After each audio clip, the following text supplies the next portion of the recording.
સ્વાગત છે। હું છું પંકજ। શરૂઆત મહત્વપૂર્ણ ખબરથી। રાજસ્થાનમાં વરસાદે જનજીવનને ભારે અસર કરી છે, કારણ કે રાજસ્થાનમાં છેલ્લા 3 દિવસથી લગાતાર મુશળધાર વરસાદ થઈ રહ્યો છે। જોધપુરમાં સતત વરસાદથી અનેક વિસ્તારોમાં પાણી ભરાઈ ગયા છે। આ તસવીરો જોધપુરથી આવી રહી છે। રાજસ્થાનના જોધપુર સહિત અનેક વિસ્તારોમાં ભારે વરસાદ પડ્યો છે। ઘોટણસમાં પાણી ભરાઈ ગયા છે અને લોકોને ભારે હાલાકી પડી રહી છે।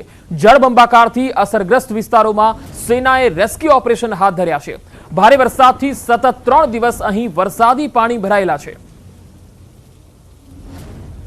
વધુ માહિતી સાથે રાજસ્થાનથી संवाददाता चंद्रशेखर व्यास जुड़ाया है। चंद्रशेखर, इस वक्त राजस्थान के किन किन इलाकों में भारी बारिश है और एनडीआरएफ और एसडीआरएफ की टीम किन किन इलाकों में तैनात है? अगर बात करें तो जोधपुर की बात करें तो जोधपुर शहर में और जोधपुर जिले में लगभग हर गांव में जो है बारिश का मंजर कल तक था। उसके बाद जो है इंद्रदेव ने फिर मेहरबानी की और बादलों की जो छटाई हुई, उसके बाद कल दोपहर से जो है बरसात ने विराम लिया है। अगर बात करें जोधपुर शहर के हालातों की तो जोधपुर शहर के कई इलाकों में जो है भारी पानी का भराव रहा, जिसमें न्यू रूपनगर जो है सबसे ज्यादा चर्चा में रहा, क्योंकि वहां पर जो लोग अपने करीब चौथा दिन हो गया वो घरों में कैद है और वहां पर जो है लोगों की मदद के लिए सेना को उतारा गया है। जब न्यूज 18 राजस्थान ने सबसे पहले रूपनगर की जब खबर चलाई थी, उसके बाद राजस्थान के क्रिकेट एसोसिएशन के अध्यक्ष वैभव गहलोत ने इस मामले में संज्ञान लेते हुए जिला कलेक्टर को ये निर्देशित किया था कि किसी भी सूरत में जल्द से जल्द पानी की निकासी की जाए। और हमारी खबर का असर भी आया और वहां पर जो है सेना डिप्लॉय कर दी गई। सेना ने वहां पर बोट के जरिए जो है लोगों को बाहर निकाला और लोगों को जो है जो अपने घर में रहना चाह रहे थे उनको राहत जो पहुंचाते हुए उनको जो खाद्य सामग्री इत्यादि की आवश्यक वस्तुओं की सप्लाई भी की। इसके साथ ही सेना के द्वारा जो है पंप लगाकर जो वहां से पानी निकाला जा रहा है। और सबसे बड़ी राहत की बात यह है कि जब बरसात रुक गई है तो जो जिस तरह से पहले 2 दिन पहले चल रहा था, जितना पानी निकालते रात को बरसात फिर होती और वापस पानी भर जाता था, लेकिन कल दोपहर से जो बरसात रुकी हुई है कहीं ना कहीं एक राहत वाली बात है। लगातार पानी निकासी के प्रयास किए जा रहे हैं और लोगों को जल्द राहत मिलने की उम्मीद है। वहीं अगर बात करें तो जिला प्रशासन की ओर से ऐसी बस्तियों में जहां पे पानी जो होल्ड हो रहा है, जहां पानी रुक रहा है और बढ़ाव हो रहा है, उन बस्तियों को, उन कॉलोनियों को किस तरह से राहत दी जाए, इसको लेकर जो है आगे की प्लानिंग तैयार की जा रही है। किस तरह से जो है ऐसी कोई निकासी द्वार बनाया जाए जो, चूंकि इनका स्तर नीचे है, तो उनको किस तरह से जो नालों में जोड़ा जाए और किस तरह से जो इन लोगों को राहत मिले, लोग आगे कभी इस तरह मंजिल को नहीं देखे, उसको लेकर जिला कलेक्टर हिमांशु गुप्ता जो है अधिकारियों के साथ बैठक कर रहे हैं, प्लानिंग कर रहे हैं और जो है उसको जल्द से जल्द अमली जामा पहनाने का जो भी है जो कवायद भी की जा रही है। जी हाँ चंद्रशेखर, अभी तक कितने लोगों को रेस्क्यू किया गया है और परिवहन और रेल यातायात पर क्या प्रभाव पड़ा है भारी बारिश से? अगर बात करें तो न्यू रूपनगर क्षेत्र में जो है लगभग 40 से 50 लोग जो घरों से बाहर जाना चाहते थे उनको बाहर निकाला गया, रेस्क्यू किया गया। बाकी लोग जो है अपने घर में ही रहना चाहते हैं, क्योंकि पानी जो है वो करीब अब 4 फुट रहा है। तो ऐसे में जो लोग ये चाहते हैं कि जल्द से जल्द अगर ये खत्म हो जाए तो आखिर वो जाके रहे कहाँ। तो और चूंकि उनको सारी चीजें मिल रही है रसद सामग्री, तो अब उनको कोई ऐसी दिक्कत नहीं है। और बात करें जोधपुर में तो रेलें जो है रेलवे स्टेशन पर भी पानी भरा हुआ है। और सबसे बड़ी बात राजस्थान है, राजस्थान में जो रेतीला क्षेत्र है वहां पर जो बरसात के बहाव के साथ जो रेलवे ट्रैक के नीचे से मिट्टी खिसक जाती है, जिसके चलते जो पटरियां हैं वो हवा में झूलती दिखाई देती है कई जगह पर, जिसके चलते अनेकों ट्रेनें जो है वो रद्द की गई है। 2 दिन पूर्व ही कल सुबह की बात करें तो जोधपुर रेलवे स्टेशन से पूर्व जाजीवाल पर ट्रेन रोकी गई। वहां पर जो है सभी यात्रियों को, जो दिल्ली से आने वाली ट्रेन थी उसको रोककर सभी यात्रियों को बसों में, रोडवेज बसों में बैठाकर उनके गंतव्य तक पहुंचाया गया और कई ट्रेनें जो है रद्द की गई है। जी चंद्रशेखर, एक आखिरी सवाल करना चाहूंगा कि जो बकरा मंडी एरिया का एक वीडियो वायरल हुआ था जिसमें पानी का तेज बहाव देखा गया है, क्या अभी भी वहां पर इसी तेजी से पानी आ रहा है? देखिए पंकज, अगर बात करें तो जोधपुर का जो भीतरी क्षेत्र है उसकी बनावट कुछ ऐसी है कि जोधपुर का मेहरान दुर्ग से लेकर जालू गेट सर्किल तक जो पूरा का पूरा 45 डिग्री पर जो है स्लैब में जो है शहर बसा हुआ है। अगर बात करें तो जिस प्रकार से बरसात होती है, जो मेहरानगढ़ की पहाड़ियों का पानी होता है वो पानी एकत्रित होकर जो है एक तेज नदी, और चूंकि साथ ही जो है शहर की गलियां संकड़ी है, तो जो पानी है वो लगातार जो है बहता हुआ ऐसा प्रतीत हो रहा है मानो तेज जो है नदी का रूप ले लेता है और उस प्रवाह में पानी बहता है। लेकिन सबसे बड़ी बात यह है कि शहर की बनावट और प्राचीन, तो अगर रेन ड्रेनेजिंग सिस्टम की बात अगर करें तो इस तरह से बनाया हुआ है कि ये पानी लगभग 1-2 घंटे तक ऐसा लगता है कि यहाँ पर पानी का इतना तेज बहाव है, यहाँ कोलाहल मचने वाला है, गाड़ियां बह जाती है, लोग बह जाते हैं, लेकिन 2 घंटे बाद लगभग सामान्य हालत जो है वो भीतरी शहर में दिखाई देते हैं।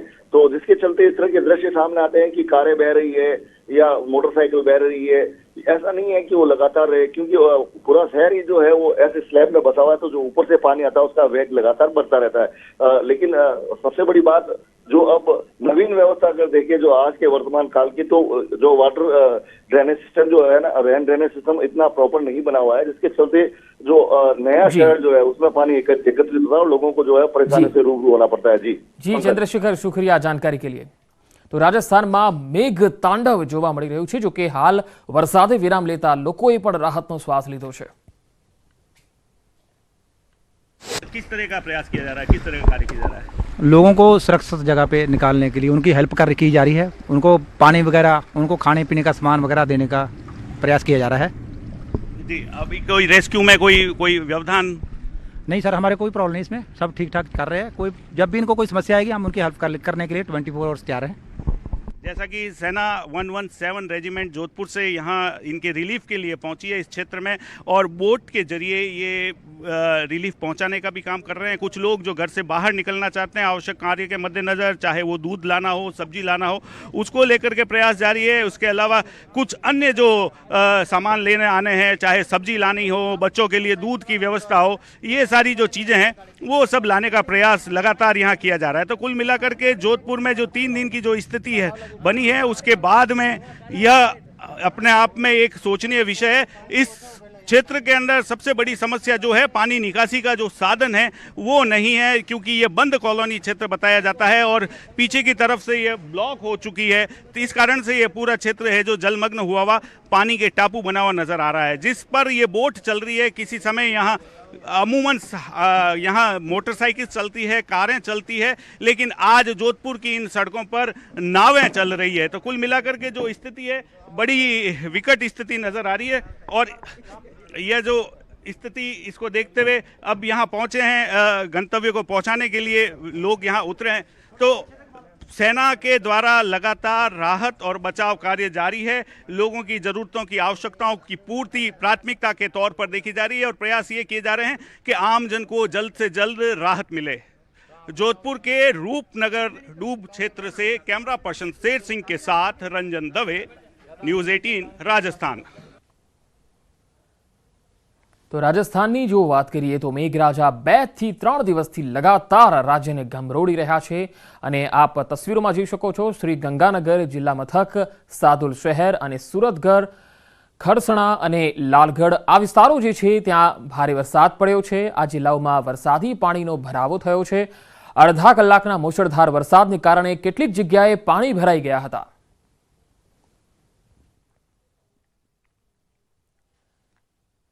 તો ઉત્તરાખંડના ઉત્તરકાશીમાં પણ ભારે વરસાદને પગલે ભૂસ્ખલનની ઘટનાઓ બની રહી છે। ઉત્તરકાશીથી થોડા દૂર બંદરકોટ પાસે રોડ પર ભૂસ્ખલન થયું છે, જેના કારણે ગંગોત્રી રાષ્ટ્રીય રાજમાર્ગને અસર થઈ છે। બુધવારે જ ભૂસ્ખલન થયું હતું। આજે સવારે પણ હાઈવે બંધ રહ્યો, જેના કારણે સ્થાનિકો પણ મુશ્કેલીમાં મુકાયા છે। જિલ્લા વહીવટીતંત્રએ દેવીધાર સુકર્ણાધાર બાયપાસથી વાહનોની અવરજવર શરૂ કરાવી છે। બંદરકોટ મતાલીમાં ભૂસ્ખલન યથાવત છે, જો કે હાલમાં બીઆરઓની ટીમ સ્થળ પર હાજર છે।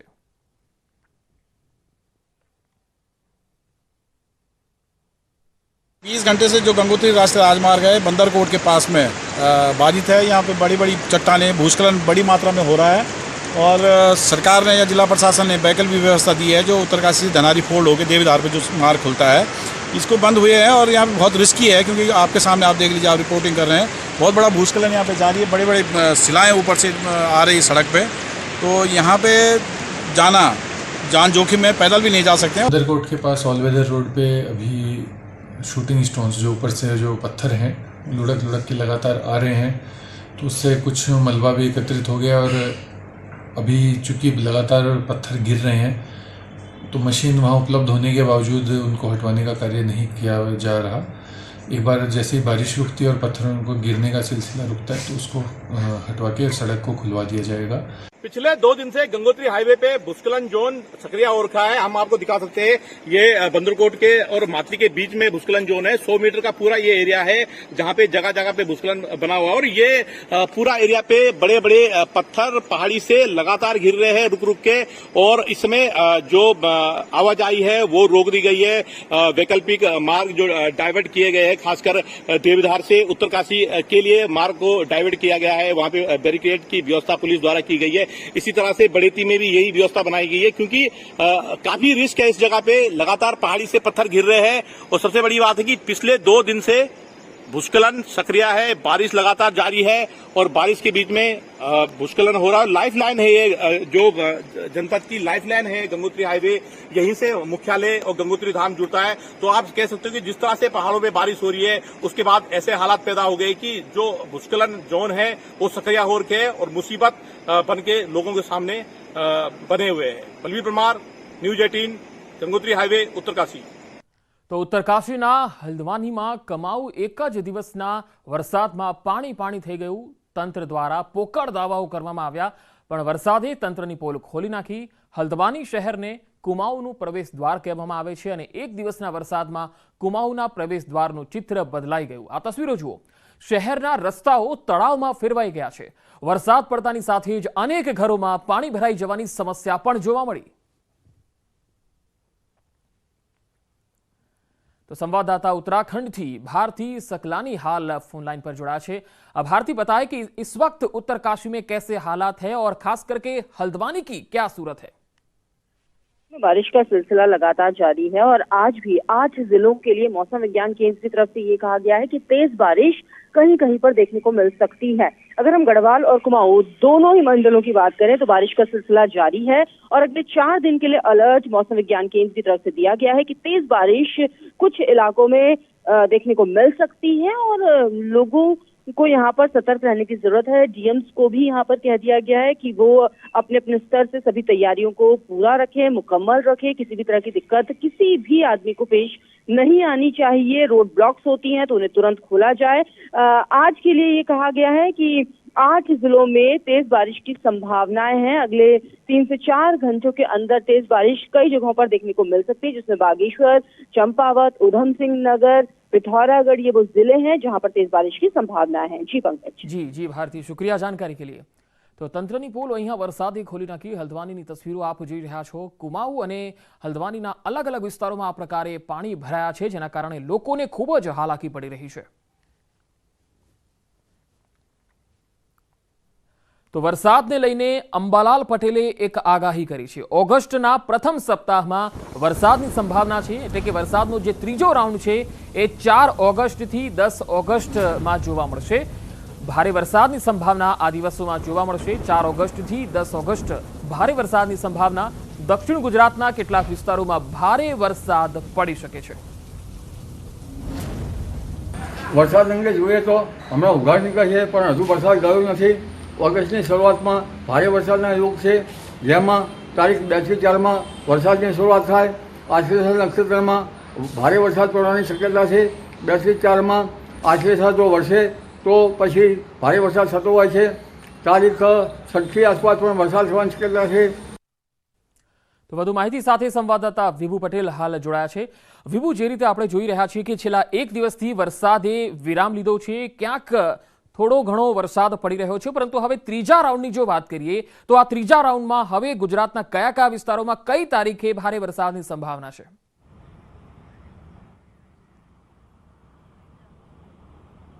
પંકજ, જે રીતે ગુજરાતમાં સતત વરસાદ વરસી રહ્યો હતો, એટલે કહી શકાય કે 1.5 મહિનામાં 70% આસપાસ વરસાદ છે તે નોંધાઈ ગયો છે અને હજુ પણ ચોમાસુના દિવસો ઘણા બાકી છે। ત્યારે અત્યારે જે રીતે હવામાન વિભાગ દ્વારા કહેવામાં આવ્યું હતું કે કોઈ સિસ્ટમ સક્રિય નથી, કારણ કે સારા વરસાદ માટે કોઈ સિસ્ટમ સક્રિય હોવી જરૂરી છે, પરંતુ અત્યારે ગુજરાત કે ગુજરાતની આસપાસ છે તે સિસ્ટમ નથી, જેના કારણે સામાન્યથી મધ્યમ વરસાદી ઝાપટાઓ રહેશે। પરંતુ ખાસ કરીને ત્રીજા રાઉન્ડની જો વાત કરીએ તો હવામાન વિભાગ દ્વારા પણ આગાહી કરવામાં આવી છે કે બીજી ઓગસ્ટથી વરસાદનું જોર છે એ ફરી એક વખત વધી જશે. તો હવામાન નિષ્ણાંત અંબાલાલ પટેલે પણ આગાહી કરી છે કે વરસાદનું જોર છે તે ઓગસ્ટ મહિનાના પહેલા સપ્તાહમાં જ વધી જશે. એટલે કે 4 થી 10 તારીખ સુધીમાં ભારેથી અતિભારે વરસાદની આગાહી કરવામાં આવી છે અને ખાસ કરીને દક્ષિણ ગુજરાતના વલસાડ, નવસારી સહિતના જે જિલ્લાઓ છે ત્યાં ભારેથી અતિભારે વરસાદ થવાની હવામાન નિષ્ણાંત અંબાલાલ પટેલે આગાહી કરી છે. ખાસ કરીને દક્ષિણ ગુજરાત સાથે સાથે સૌરાષ્ટ્રના પણ દરિયાઈ કિનારાના કેટલાક વિસ્તારો છે કે ત્યાં સારો વરસાદ થશે. એક પછી એક રાઉન્ડ વરસાદનો આવી રહ્યો છે. પહેલા રાઉન્ડમાં જ ખૂબ સારો વરસાદ થયો હતો, જેના કારણે નદી હોય, કુવા હોય, તમામ ડેમમાં પણ નવા નીરો આવી ગયા છે, પાણીથી ભરાઈ ગયા છે અને આગામી દિવસોમાં પણ સારો વરસાદ થવાનું હવામાન નિષ્ણાંતોનું અનુમાન છે. જી વિભુ, આભાર માહિતી આપવા માટે. તો રાજ્યમાં બીજો જે તબક્કો હતો વરસાદનો એ હવે લગભગ પૂરો થઈ ચૂક્યો છે અને હવે ત્રીજો જે રાઉન્ડ છે એ 4 ઓગસ્ટની આસપાસ જોવા મળશે.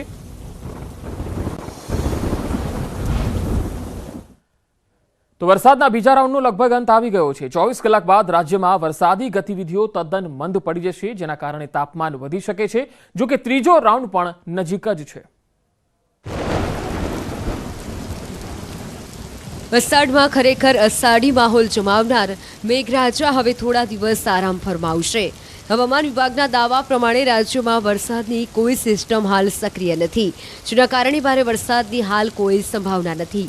24 કલાક એકાદ બે જગ્યાએ મધ્યમ વરસાદ રહેશે. બાકીના 5 દિવસ તદ્દન હળવા વરસાદની સંભાવના છે. વરસાદનું જોર ઘટતા તાપમાન એકાદ 2 ડિગ્રી વધશે.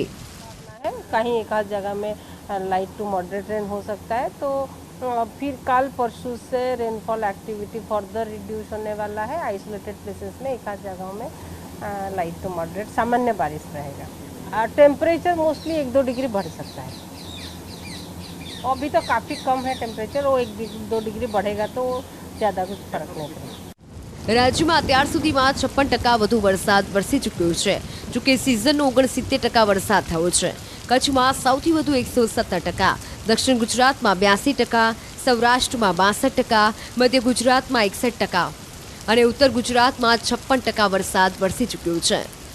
હવામાન વિભાગે ચોમાસાને લઈને અગાઉ જે અનુમાન કર્યું હતું તે પ્રમાણે ગુજરાતમાં 106% સુધી વરસાદ પડવાની સંભાવના છે, જે એક રીતે સાચી પડતી હોય તે દિશામાં વરસાદ વરસ્યો છે. વિભુ પટેલ, ન્યૂઝ 18 ગુજરાતી, અમદાવાદ. વરસાદના સમયમાં ડુંગરાળ વિસ્તારો જોખમી બની જતા હોય છે. ભારે વરસાદને કારણે નદીઓના પ્રવાહ વધતા ઉત્તરાખંડના પિહોરાગઢમાં લોકો ટ્રોલીના સહારે નદીના બીજા કિનારે પહોંચી રહ્યા છે.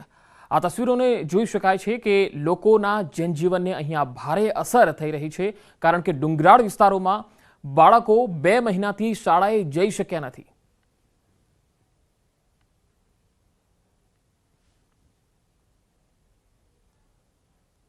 અન્ય સમાચારો પર નજર કરીશું. હાલ રોકાઈશું એક બ્રેક માટે.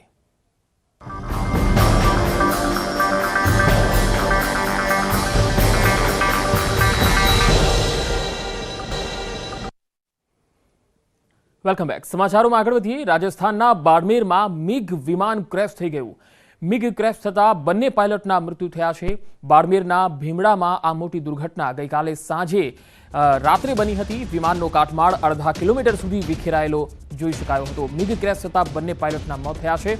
આ સમગ્ર ઘટના બાદ ત્યાંથી તમામ રાહત જે ટીમો છે એ ત્યાં પહોંચી હતી.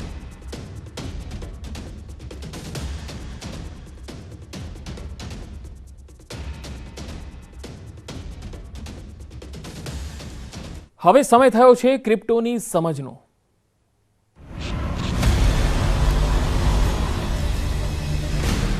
ઝેપે and News 18 network present crypto કી સમજ. નમસ્કાર.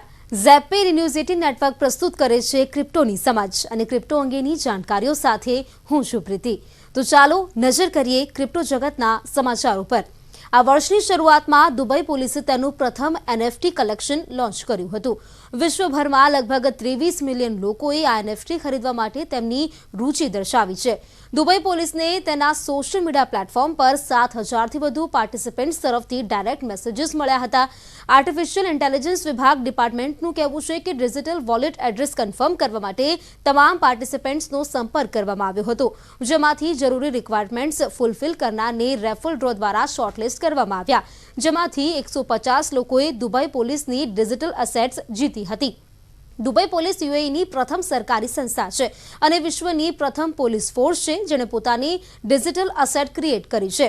કલેક્શનમાં 150 ફ્રી ડિજિટલ એસેટ્સ છે જે ફોર્સના ઇનોવેશન, સિક્યુરિટી અને કમ્યુનિકેશન વેલ્યુઝને દર્શાવે છે. વિશ્વના કોઈપણ ખૂણામાં રહેતા લોકો પાસે હવે પોલીસ ડિજિટલ એસેટનો બીજો સેટ ફ્રીમાં જીતવાની તક છે. પોલીસે નોંધ્યું હતું કે પ્રથમ લોન્ચ દરમિયાન મોટા ભાગે યુએઈ, નાઇજીરિયા, ઇન્ડિયા, યુએસ અને સાઉદી અરેબિયાના લોકોએ ઓનલાઈન સંપર્ક કરવાનો પ્રયાસ કર્યો હતો. ટેસ્લાના તાજેતરના અર્નિંગ રિપોર્ટમાં કંપનીએ ખુલાસો કર્યો છે કે તેણે તેના મોટાભાગના બિટકોઇન વેચ્યા છે. કંપનીએ કહ્યું કે તેણે તેની લગભગ 75% બિટકોઇન ખરીદીને ફિયાટ કરન્સીમાં કન્વર્ટ કરી છે. બીજા ક્વાર્ટરમાં કંપનીની બેલેન્સ શીટમાં $936 મિલિયન રોકડ ઉમેર્યા. અર્નિંગ કોલ્સમાં મસ્કે અહેવાલ આપ્યો કે ચીનમાં ચાલી રહેલા કોવિડ લોકડાઉન સાથે સંબંધિત છે, જે વિશ્વનું સૌથી મોટું કાર બજાર છે અને જ્યાં ઘણા ટેસ્લા વ્હીકલ્સ મેન્યુફેક્ચર્ડ છે. મસ્કે કહ્યું છે કે અમે અમારા બિટકોઇન હોલ્ડિંગનો એક ભાગ વેચી દીધો કારણ કે ચીનમાં કોવિડ લોકડાઉન ક્યારે ઘટશે તે નક્કી નહોતું. તેથી અનિશ્ચિતતાને જોતા અમારા માટે અમારી રોકડ સ્થિતિને મહત્તમ કરવી જરૂરી હતી. તો કંપની ફ્યુચરમાં તેના બિટકોઇન હોલ્ડિંગ વધારવા માટે ખુલ્લી છે. તેથી એવું ન માનવું જોઈએ કે આ બિટકોઇન અંગેનો અમારો ચુકાદો છે. કંપનીએ એ પણ સ્પષ્ટ કર્યું છે કે તેણે તેના ડોજકોઇન વેચ્યા નથી. તેઓ હજુ પણ કંપની સાથે છે. ટેસ્લા પાસે $621 મિલિયન રોકડ છે, જેનો અર્થ એ છે કે જો કંપની કેશ ફ્લો નેગેટિવ હોત તો $936 મિલિયન વેચાયાના હોત. ટેસ્લાનો બિટકોઇન રિઝર્વ $2 બિલિયન હાઈએસ્ટ લેવલે પહોંચી ગયો છે. તો આજના એપિસોડમાં આટલું જ. ફરી મળીશું આપને ક્રિપ્ટો સંબંધિત જાણકારીઓ સાથે. નમસ્કાર.